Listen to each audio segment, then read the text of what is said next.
Muy buenos días, amados hermanos. Bueno, estuvimos el viernes y el sábado en el retiro de damas. Fue un tiempo de bendición. Eh, el Señor nos permitió estar allí meditando en la palabra de Dios. También las hermanas pudieron tener un tiempo de comunión, de crecer en esos lazos de amistad y pues bueno, damos gloria a Dios por eso. Vamos a nuestras Biblias.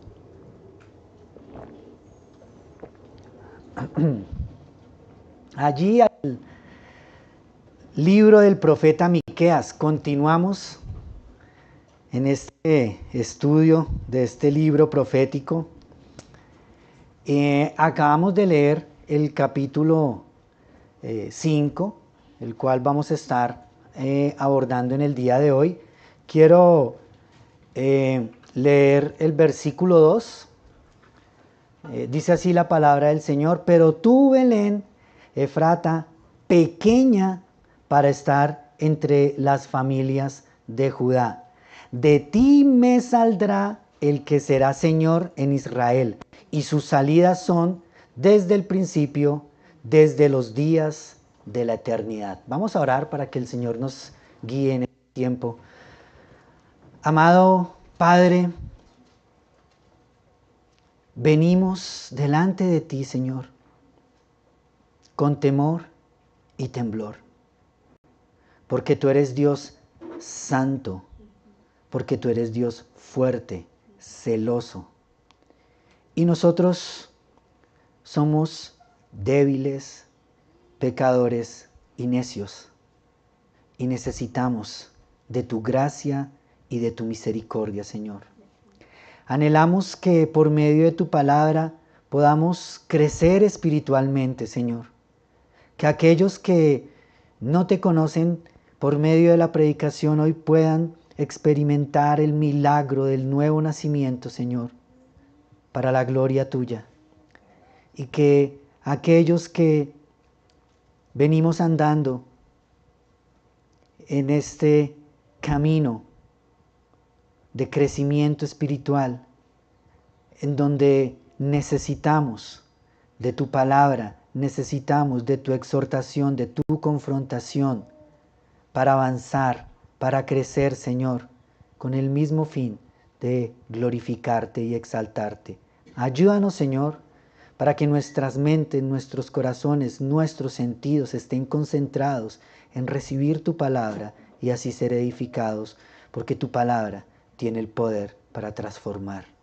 Oramos en el nombre de nuestro Señor Jesucristo. Amén. Imaginen un profeta y llega a una casa buscando al futuro rey de la nación. El padre presenta a sus hijos mayores, que son altos, fuertes, experimentados. Parecen los candidatos perfectos para ser el rey. Sin embargo, Dios los rechaza uno tras otro. Finalmente preguntan: ¿no tienes otro hijo? Entonces llaman al menor, el pastor de ovejas que estaba olvidado en el campo. Nadie pensaba en él.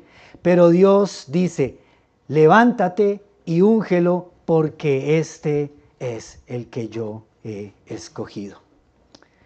Bueno, este principio aparece en Miqueas. Dios vuelve a sorprender al mundo. No escoge a Jerusalén, la gran ciudad, sino que escoge a Belén. No escoge al fuerte, escoge al pequeño. No escoge a un pueblo poderoso, escoge a un remanente débil y pecador. Y precisamente porque lo escoge, primero lo purifica y luego lo convierte en un pueblo victorioso. Y de eso trata este capítulo, de cómo Dios nos muestra que Él escoge lo pequeño para engrandecer su nombre. Él escoge al débil para que la gloria sea para Dios, porque aquel que es débil solo puede llegar a ser fuerte en Dios. Y eso es lo que el Señor nos va a enseñar hoy por medio de su palabra. Vamos a ver cómo el Mesías viene a reinar sobre el pueblo que Dios ha escogido por pura gracia. A los humildes y menospreciados los purifica de toda falsa confianza, de su pecado, de su idolatría, para hacerlos partícipes de su reino. Mientras hemos estado meditando en la profecía de Miqueas, hemos aprendido acerca del justo juicio de Dios contra el pecado. Hemos visto que nadie puede escapar de su juicio, que Dios castiga incluso a su propio pueblo, que es un Dios santo y celoso que no tolera la idolatría y que nadie puede burlarse de él. Sus juicios son justos, severos y reales.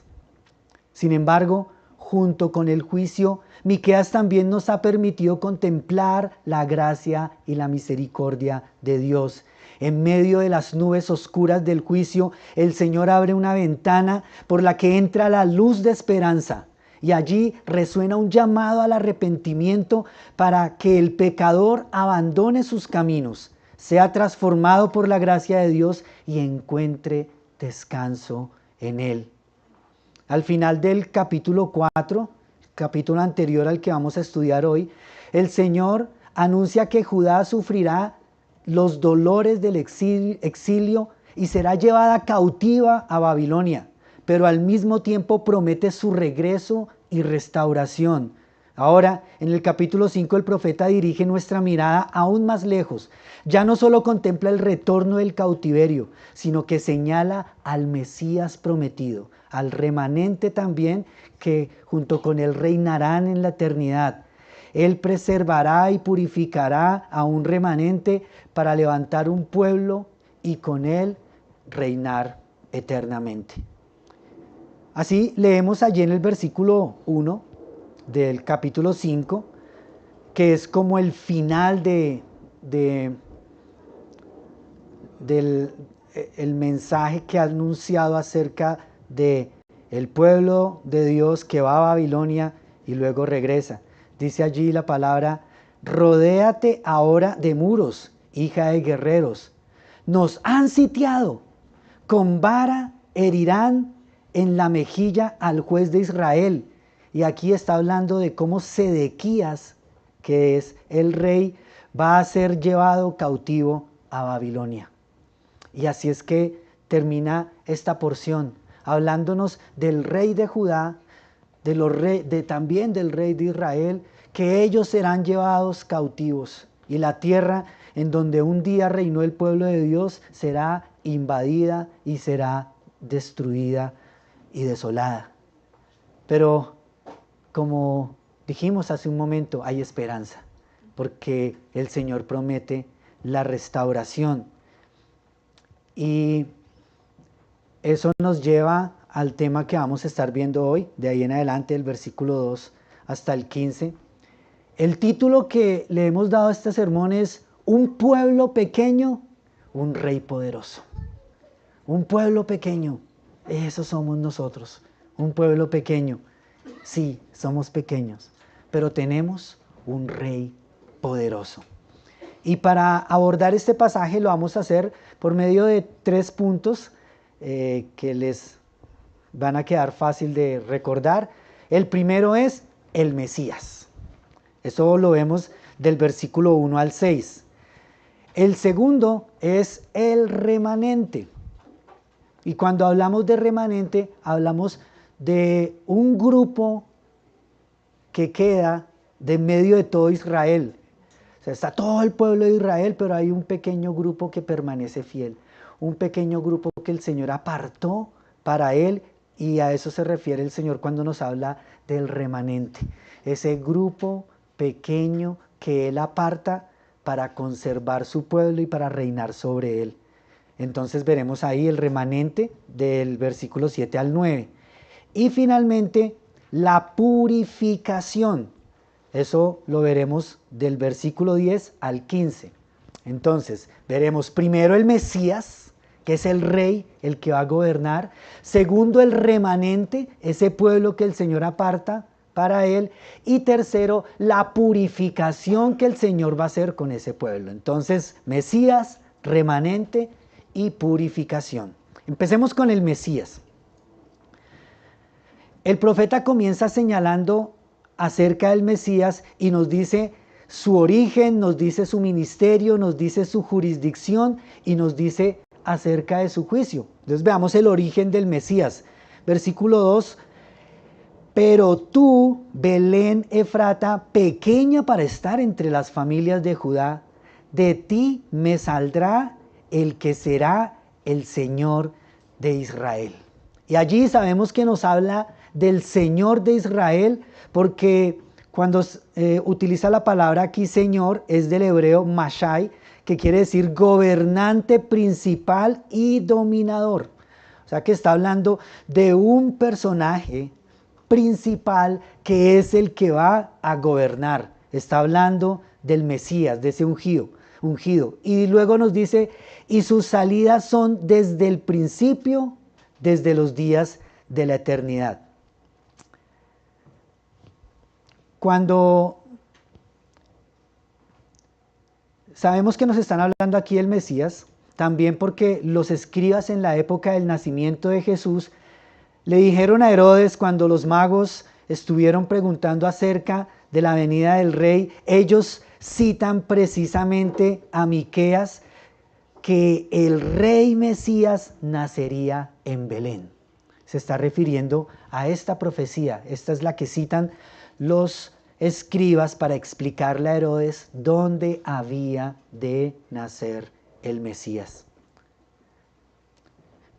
Y nos dice que es en Belén.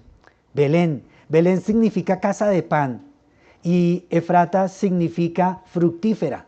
Era como el otro nombre con el que se conocía a Belén.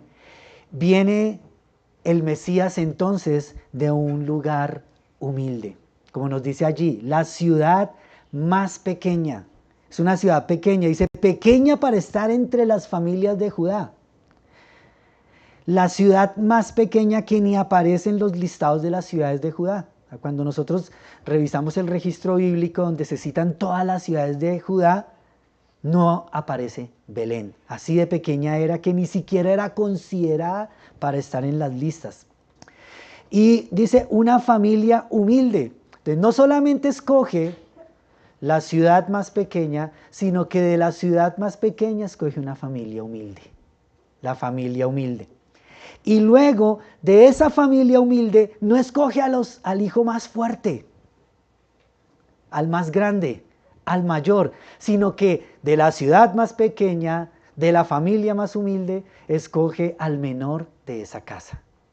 Y estamos hablando del rey David. Pero aquí, hablando del rey David, nos anuncia a nuestro Señor Jesucristo, el Hijo de David. También nos dice el profeta que el origen del Mesías nos dice algo muy importante, y es que señala allí desde el principio de los días de la eternidad. Nos dice allí en este versículo, desde el principio de los días de la eternidad. ¿Qué quiere decir eso? Quiere decir que ese Mesías es eterno, que existe desde la antigüedad. En otras versiones aparece desde tiempos antiguos, y cuando hace referencia a tiempos antiguos quiere decir a esa eternidad. Es decir, este Mesías es eterno, no tiene ni principio ni fin. Él es el alfa y el omega. Como también dice el profeta Habacuc, en Habacuc 1:12, dice, no eres tú, hablándole al Mesías, no eres tú desde el principio, oh Jehová, Dios mío, santo mío. Es desde el principio. No moriremos porque el Señor eterno es el que nos guarda y nos protege. Así que vemos que nos dice que viene de un lugar pequeño, pero al mismo tiempo es un Dios eterno. También nos anuncia acerca del nacimiento, del tipo de nacimiento del rey. Y leemos allí en el versículo 3, dice, pero los dejará hasta el tiempo que dé a luz la que ha de dar a luz, y el resto de sus hermanos se volverá con los hijos de Israel. Allí, cuando utiliza la palabra dar a luz, nos está hablando de un nacimiento y nos está hablando de María, la madre de Jesús. Ella es la que ha de dar a luz. Y luego señala el resto de sus hermanos. La palabra allí, dar a luz, también se puede traducir como parir, que es el hebreo yalat. Entonces parir es dar a luz. O sea que es alguien que va a ser nacido de un vientre. Va a dar a luz. Una mujer va a dar a luz. ¿Qué nos está diciendo esto? Que es como uno de nosotros, que va a ser humano, que va a ser un ser humano. Así, en cuanto al origen del Mesías, podemos concluir que es humano y que es divino. El Rey eterno que existe desde siempre, pero al mismo tiempo es nacido de mujer en un pueblo humilde, el más pequeño de los pueblos. Además de su origen, también nos dice el profeta su ministerio. Leemos allí en el versículo 4. Versículo 4 dice: y él estará y apacentará con poder de Jehová, con grandeza del nombre de Jehová, y morarán seguros. El Mesías será el pastor de su pueblo. Él cuida y pastorea como ovejas. Los hará venir con él y lo hará con el poder de Dios. El Mesías vendrá y con el poder que Jehová le da, él va a pastorear a su pueblo, lo va a cuidar, lo va a proteger. Ese es el ministerio del Mesías.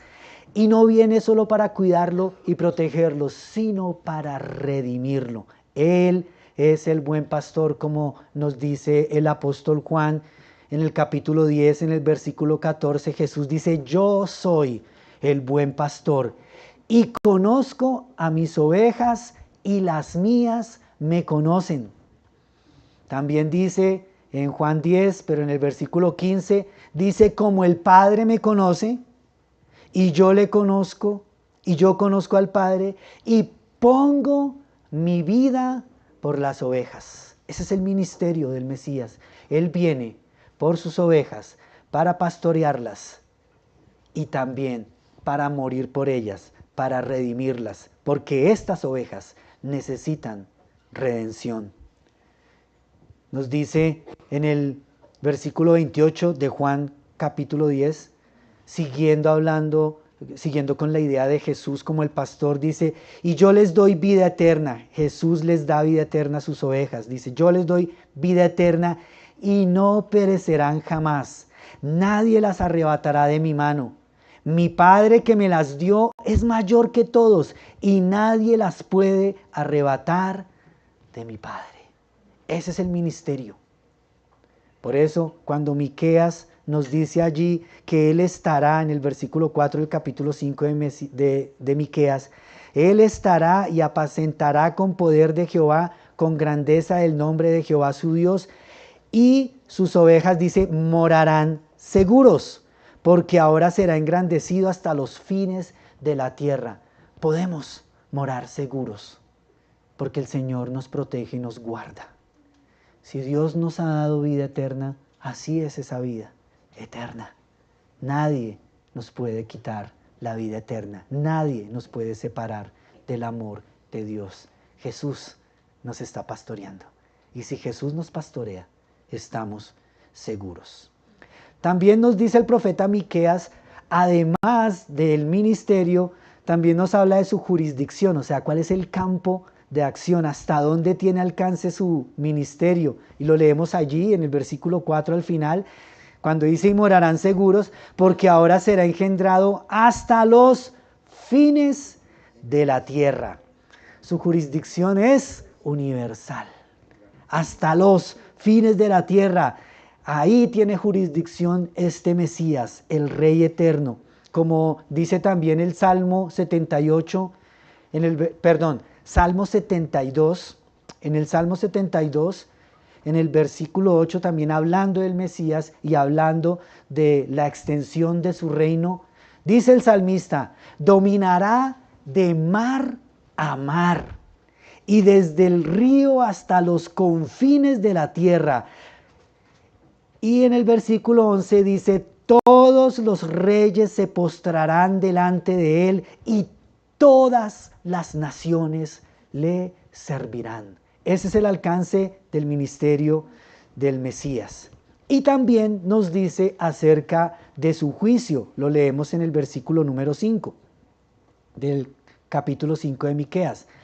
Dice, y él, o sea, refiriéndose al Señor, al Mesías, y este será nuestra paz. Cuando el asirio viniere a nuestra tierra y cuando hollare nuestros palacios, entonces levantaremos contra él 7 pastores y 8 hombres principales. Y aquí es curioso, dice, y devastarán, pero también tiene el sentido de guiar y de dirigir, y devastarán la tierra de Asiria a espada, y con sus espadas la tierra de Nimrod, y los librará del asirio cuando viniere contra nuestra tierra y hollare nuestros confines. El imperio asirio, que era el más grande, marchaba para venir a destruir al pueblo de Dios. Pero el profeta dice, este rey va a destruir al asirio, lo va a acabar. Y el juicio también lo vemos en el versículo 15, el último versículo del capítulo 5, donde nos dice, y con ira y con furor haré venganza en las naciones que no obedecieron. Dios viene con juicio y Él va a castigar a los enemigos, a los que desobedecieron, a los que se levantaron en contra del Señor. Él los va a destruir, Él va a ejecutar venganza. Y ese es el juicio del Señor. Hemos visto lo que el profeta nos dice acerca del Mesías. Y podríamos decir muchísimas cosas más, pero vamos a continuar avanzando mirando lo que nos dice acerca del remanente. Entonces empezamos con el Mesías, ahora vamos con el remanente.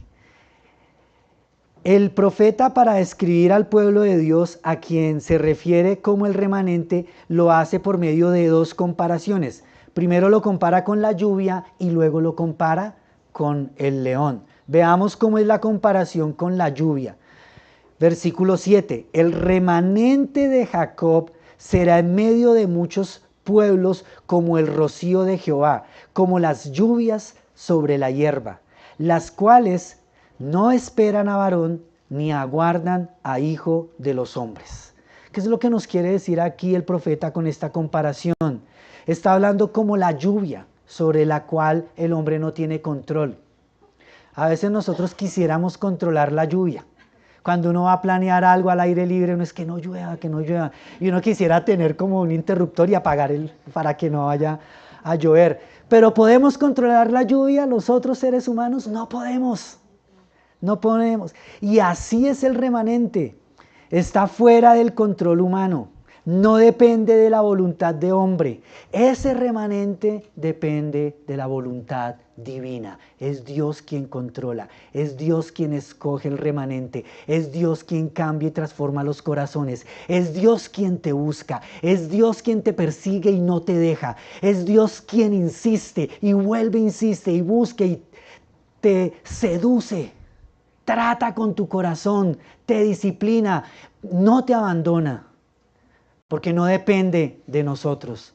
Jesús le dijo a sus discípulos, ustedes no me escogieron, yo los escogí a ustedes. No es por voluntad del hombre, así es este remanente. Y también la siguiente metáfora en el versículo 8 dice, asimismo el remanente de Jacob será entre las naciones en medio de muchos pueblos como el león entre las bestias de la selva, como el cachorro del león entre las manadas de las ovejas, el cual si pasare y hollare y arrebatare, no hay quien escape. La nueva traducción viviente lo hace de esta manera, que me parece que nos ayuda también a ampliar un poco la idea. Dice, no dice, como un fuerte león joven entre los rebaños de las ovejas y cabras, se abalanza sobre ellas y las desgarra, sin nadie que las rescate. Así es. De modo que el Señor nos presenta a un pueblo escogido de manera soberana que tendrá el poder de enfrentar a sus enemigos y derrotarlos en batalla. Dice, como un león en medio de ovejas, como un león que tiene la fuerza para destruir. Y así levanta su remanente. Ese remanente que Él escoge de manera soberana, lo va a usar para glorificarse a través de Él y destruir a sus enemigos. Esa es la finalidad. Por eso leemos en el versículo 9, Miqueas 5:9 dice, tu mano se alzará sobre tus enemigos y todos tus adversarios serán destruidos. Eso le dice Dios al remanente. Yo los escojo por voluntad mía, es mi remanente, son mis ovejas, como la lluvia, que no depende de la voluntad del hombre, sino depende de mi soberanía, así los traigo a mí. ¿Y qué hago con ustedes? Los convierto como en leones que pueden despedazar a sus enemigos. Esa es la obra que el Señor va a hacer. Pero surge una pregunta, ¿cómo puede un pueblo como Israel, tan débil, tan pecador, llegar a ser un pueblo victorioso? Y la misma pregunta podríamos hacer acerca de nosotros. ¿Cómo puede un pueblo formado por hombres y mujeres tan débiles y pecadores convertirse en un instrumento poderoso en las manos de Dios? ¿Cómo un pequeño rebaño de ovejas indefensas puede llegar a ser como un león capaz de derrotar a sus enemigos? Bueno, la respuesta nos conduce al último tema que presenta el profeta, que es la purificación. Entonces, Mesías, luego el remanente y ahora la purificación. En cuanto a la purificación, el Señor limpia a su pueblo de al menos 3 cosas. Primero, de la confianza en sus armas y su propia fuerza. Segundo, de su hechicería. Y tercero, de toda práctica de ocultismo y de la idolatría. Vamos a ver primero cómo el Señor purifica a su pueblo de las armas de guerra. Llama la atención que el Señor comienza su obra destruyendo el ejército de su propio pueblo. Leemos allí en el versículo 10. Acontecerá en aquel día, dice Jehová, que haré matar tus caballos de en medio de ti, y haré destruir tus carros, y haré también destruir las ciudades de tu tierra, y arruinaré todas tus fortalezas. Pero, ¿cómo así? ¿Cómo así que tengo un pueblo, y con ese pueblo voy a enfrentar las otras naciones para destruirlas? Pero para empezar la obra de destrucción del enemigo, voy a coger al pueblo y voy a destruir su ejército, voy a destruir sus armas y voy a destruir sus fortalezas. ¿Tiene eso sentido? La verdad es que no tiene sentido. ¿Qué capitán, qué general, antes de ir a la batalla, acaba con sus propias armas? Destruye sus armas, destruye sus cañones, sus tanques de guerra, le pone bombas a todos sus aviones y acaba con todas las fortalezas que tenga y dice, ahora sí vamos a la guerra. No tiene sentido. Pero ese es nuestro Dios, porque Él tiene un plan. Como vemos, Él destruye cualquier cosa en la que el pueblo de Dios pueda poner su confianza. Mata sus caballos, destruye sus carros, arruina sus fortalezas. ¿Por qué?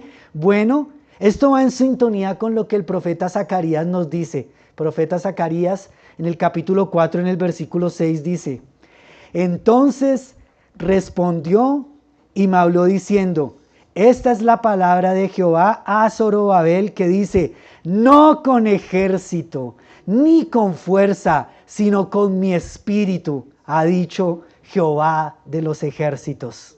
Tengamos por seguro que el Señor hace lo mismo por nosotros. Dios también va a destruir todo en lo que nosotros hemos puesto nuestra confianza. Él va a destruir nuestro orgullo y nuestra soberbia, lo que nos hace pensar que nosotros somos superiores, Él lo va a destruir. Lo que nos hace creer que nosotros somos mejores, Él lo va a destruir. Lo que nos llena de orgullo y arrogancia, Él lo va a destruir. Además de las armas y las fortalezas, el Señor también, para purificar, entonces va a quitar la hechicería. Lo vemos ahí en el versículo 12. Miqueas 5:12 dice: asimismo destruiré de tu mano las hechicerías y no se hallará en ti agoreros. Hay personas que en lugar de depender de Dios o para saber cuál es el propósito de Dios en sus vidas, acuden al horóscopo, a la astrología, a lectura de cartas, a la numerología, a la lectura de las manos, a consultas de médiums, espiritistas, cargan amuletos, escapularios, cadenitas, que la pata del conejo, que un montón de cosas en las que ponen su confianza y dicen: no, esto me va a ir bien, ¿sí? Incluso puede ser que caigamos en utilizar palabras y frases de la jerga cristiana como un amuleto, ¿sí? Y a veces decía: uy, sangre de Cristo cúbreme, ¿sí? Entonces, o hay un temblor o algo: ay, que la sangre de Cristo sea desatada en este lugar. Eso es hechicería. Precisamente eso es lo que es hechicería. Porque nuestro corazón está confiado en la soberanía de Dios y no en que yo ate o desate o proclame o declare o diga. A veces uno dice palabras, no sé: ay, me va a coger el tarde. Uy, no, hermano, no diga eso. No diga eso, declare que a usted le va a ir bien. ¿Sí? No. Entonces está uno como que ya no puede decir nada, porque donde diga algo, entonces nos vamos acercando poco a poco al sortilegio, a la hechicería, al tenga cuidado con lo que dice, con lo que declara, con lo que no sé qué. No, cuidado. A veces no se recurre directamente al ocultismo de forma abierta, sino que se le da un lenguaje cristiano. Por ejemplo, buscar a profetas para que le revelen cada decisión importante en lugar de ejercer la sabiduría bíblica, ¿sí? ¿Qué me dice? Ay, voy a buscar un profeta para que me diga, o voy a ir a tal iglesia, es que allá sí le dan profecía a uno y se para allá y espera que me den profecía. Hacen fila para que les den profecía y les digan, y eso que les dicen, entonces eso es lo que van a hacer. O creer en objetos como el aceite, como el agua, como pañuelos, como cruces. Es que yo aquí tengo la cruz y esa es la que me protege. Y creer que ese tipo de cosas tiene poder espiritual. Pensar que ciertas oraciones o fórmulas garantizan un resultado como si tuvieran poder mágico. Y ahí viene el nombre de Jesús. Cuando nosotros oramos y entonces pedimos cualquier cosa y al final decimos: en el nombre de Jesús. Es como si fuera el sello. Entonces, si yo digo esto, se cumple, y si no lo digo, no se cumple. Eso es limitar, porque en el nombre de Jesús no significa que son las palabras mágicas para sellar la oración. En el nombre de Jesús significa que todo lo que yo he orado y todo lo que yo he pedido está dentro de la voluntad de Dios, está conforme al nombre de nuestro Señor, que toda mi oración honra al nombre de Jesús, y que todo lo que yo pido se dirige a su reino y lo glorifica a Él. Si esa es mi oración, entonces al final yo digo: en el nombre de Jesús. Quiere decir que todo lo que he dicho es para la gloria de alabanza de su nombre. Y no: Señor, yo te pido un carro y lo pido en el nombre de Jesús. Eso me llega la otra semana. No, así no es. Entonces el Señor necesita limpiarnos de todo eso. Y también de la idolatría. Versículo 13 dice: y haré destruir tus esculturas, tus imágenes de medio de ti, y nunca más te inclinarás a la obra de tus manos. Arrancaré tus imágenes de acera de medio de ti y destruiré tus ciudades. Él quita la idolatría. Tal vez no tenemos imágenes, gracias a Dios. No tenemos crucifijos, ni estatuillas, ni la Virgen del Carmen, ni la Chiquinquirá que nos dio un festivo, ni esas cosas ahí. No, no tenemos esas imágenes, pero podemos ser idólatras aún. Por ejemplo, el dinero y la seguridad económica puede ser un ídolo, el éxito profesional, el reconocimiento y la aprobación de los demás, ese puede ser un ídolo. La familia o los hijos cuando ocupan el primer lugar, el poder o la influencia, el placer, la comodidad pueden ser ídolos. Los ídolos prometen identidad, seguridad, satisfacción o esperanza. Hay una persona que puede pensar, si consigo ese trabajo, entonces seré feliz. Eso se convierte en un ídolo.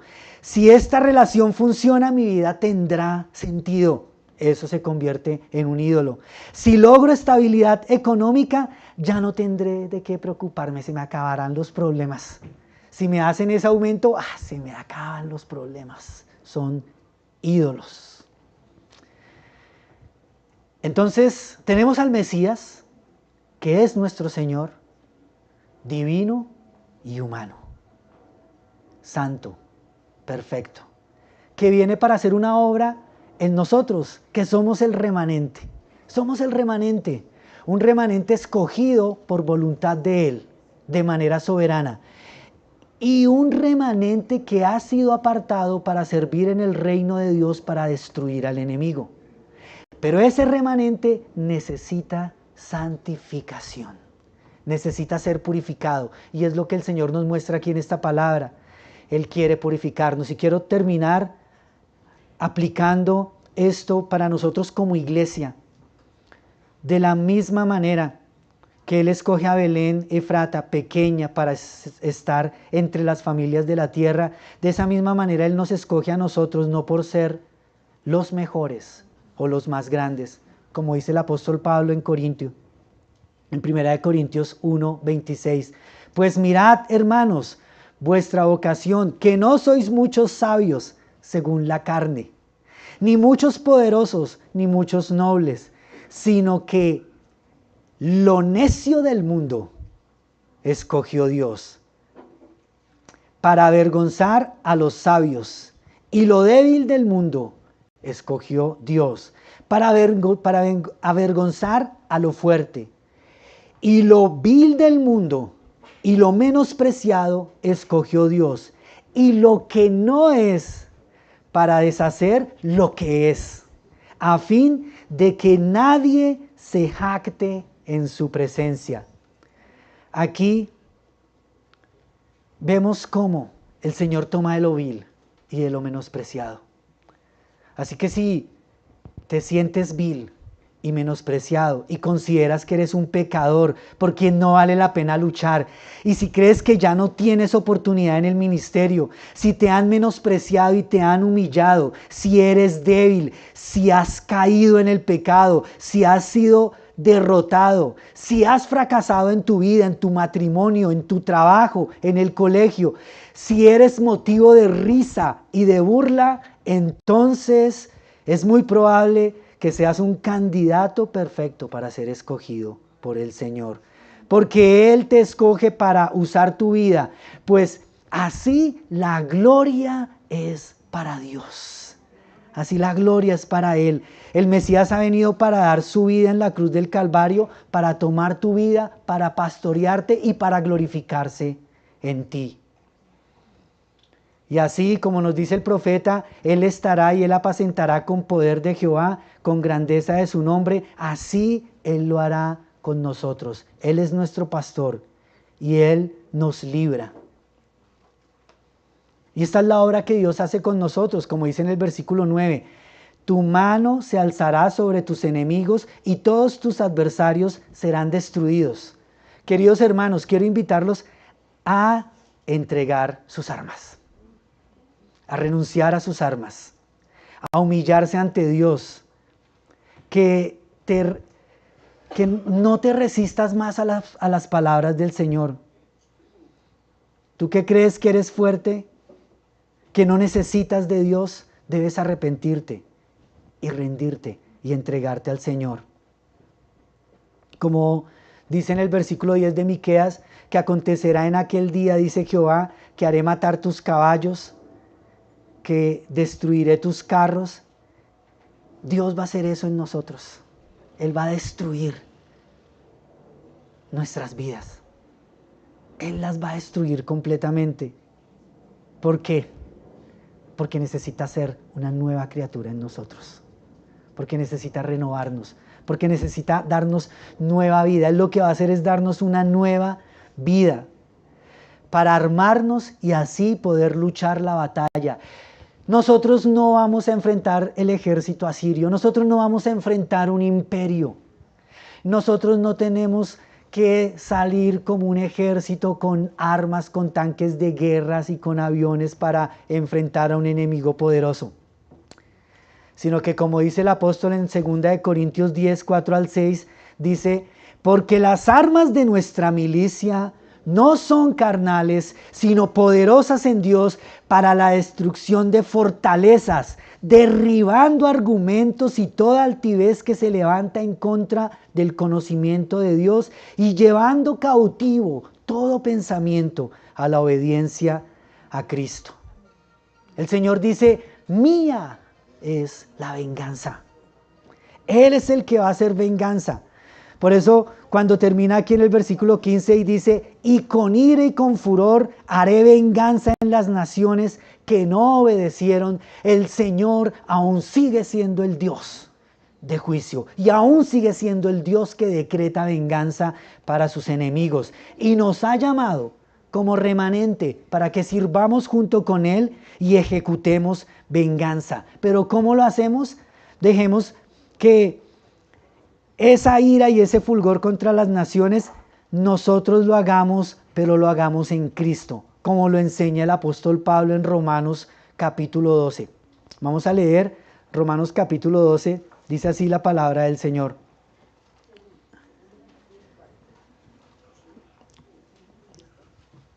Romanos 12, del 14 en adelante dice: bendecid a los que os persiguen. Entonces ya está listo, ¿a quién hay que pegarle? ¿A quién hay que maldecir? Y vamos a decretar juicio y vamos a hacer guerra espiritual. No. Vamos, ¿cómo es la guerra que el Señor, cómo es que se ejecuta venganza según la palabra del Señor? Dice: bendecid a los que os persiguen. Bendecid y no maldigáis. Gozaos con los que se gozan. Llorad con los que lloran. Unánimes entre vosotros, hermanos. Así es que hacemos la guerra. Unánimes entre vosotros. Somos uno solo. Estamos para ayudarnos, para amarnos los unos a los otros. Unánimes entre vosotros.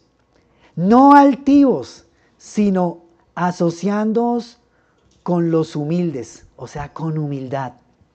No seáis sabio en vuestra propia opinión. No paguéis a nadie mal por mal. Procurad lo bueno delante de todos los hombres. Si es posible, en cuanto dependa de vosotros, estad en paz con todos los hombres. Y en el versículo 19 dice: no os venguéis vosotros mismos, amados míos, sino dejad lugar a la ira de Dios. Porque escrito está: mía es la venganza, yo pagaré, dice el Señor.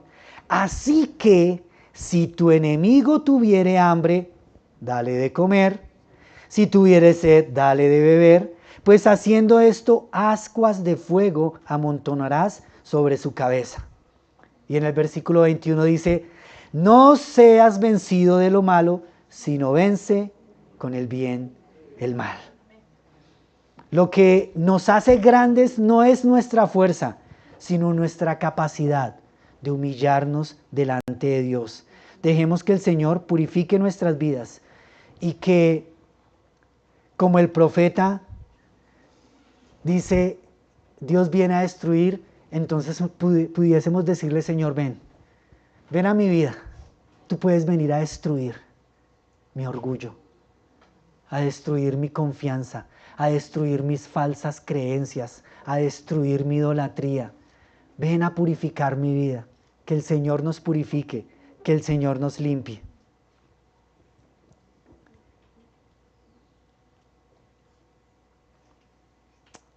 En Romanos 8:12 dice la palabra, Romanos 8:12, dice, así que hermanos, deudores somos, no a la carne, para que vivamos conforme a la carne, porque si vivís conforme a la carne moriréis, mas si por el Espíritu hacéis morir las obras de la carne, viviréis. La santificación tiene que ver con la destrucción de las obras de la carne. Aquí cuando dice haced morir, también se traduce como mortificar o como destruir. Y esta palabra es cercana al hebreo de destrucción que utiliza el Señor cuando dice voy a destruir tus fortalezas y tus ejércitos y tus caballos. Que el Señor nos ayude a destruir las obras de la carne en nuestra vida para que podamos ser santos y santificados, poder servirle a Él en el reino de Dios. Oremos. Señor, te damos gracias por tu palabra, que es viva y eficaz y que penetra hasta lo más profundo de nuestro ser. Señor, no es fácil orar y pedirte que destruyas nuestra vida. No es fácil pedir que el juicio tuyo venga sobre nosotros. Pero descansamos en tu gracia y en tu misericordia, porque sabemos que eres un Dios justo que castiga la maldad. Por eso nosotros apelamos a tu gracia y a tu misericordia y sabemos que en tu soberanía y en tu poder, cuando tú obras en nuestra vida, puede doler. Porque cuando vienes a purificar, vienes a quitar, vienes a tratar con nuestro corazón, a humillarnos, a confrontarnos, a exhortarnos, a sacudir nuestra vida para santificarnos, Señor. Gracias a Dios por las pruebas, gracias a Dios por las dificultades, gracias a Dios por los momentos de tristeza, Señor, porque en ellos aprendemos que tú eres fiel y que la obra que comenzaste en nosotros la perfeccionarás. Gracias porque tú nos escogiste. Gracias, Señor, porque nos mostraste humildad, porque escogiste un pueblo pequeño. Pero es un pueblo pequeño, gobernado por un Dios grande, y ese eres tú. Te amamos, nuestro Rey, nuestro Mesías, nuestro Salvador. Oramos en el nombre de nuestro Señor Jesucristo. Amén.